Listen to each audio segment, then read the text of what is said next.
రాత్రి 2:46 గాలి కూడా ఊపిరి బిగపట్టినట్టుంది.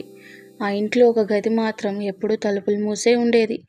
అది గెస్ట్ రూమ్, ఎవరూ వెళ్ళొద్దు అని అక్కడి యజమాని హెచ్చరించారు.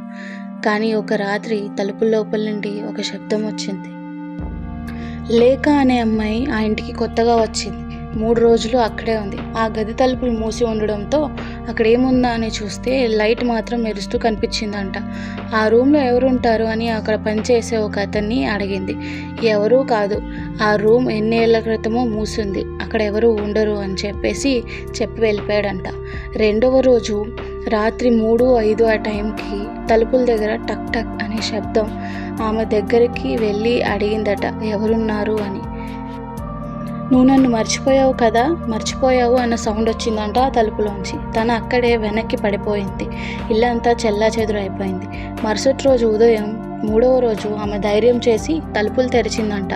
లోపలికి వెళ్ళగానే అక్కడన్నీ అద్దాలు కనిపించాయంట. ప్రతి అద్దంలో ఆమె ప్రతిబింబం కనిపించిందంట. కానీ ఒక్క అద్దంలో మాత్రం కనిపించలేదు. కానీ ఆ ఒక్క అద్దంలో లాస్ట్కి తన ప్రతిబింబం కనిపించింది, కానీ చిరునవ్వుతో కనిపించిందంట. ఎందుకు తిరిగి వచ్చావు అని అడిగిందంట. ఆ వెంటనే ఆ క్షణం తను వెనక్కి తిరిగి చూస్తే అక్కడేం కనిపించలేదంట. అదే లాస్ట్గా వినపడిందంట. ఆ తర్వాత నిశ్శబ్దం అయిపోయింది. ఆ మరుసటి రోజు ఆ ఇల్లు ఖాళీగా ఉంది. లేఖ కనిపించలేదు. కానీ ప్రతి రాత్రి 3ంటికి తలుపుల లోపల ఏదో వెలుగు ఉంటుందని అందరూ అంటారు. కొన్ని గదులు అంతే కదా, నిండిపోతాయి అంతే. మీకు కూడా ఈ కథ నచ్చిందా? సబ్స్క్రైబ్ చేయండి. మరికొన్ని కొత్త కథలతో మీ ముందుకు వస్తాను.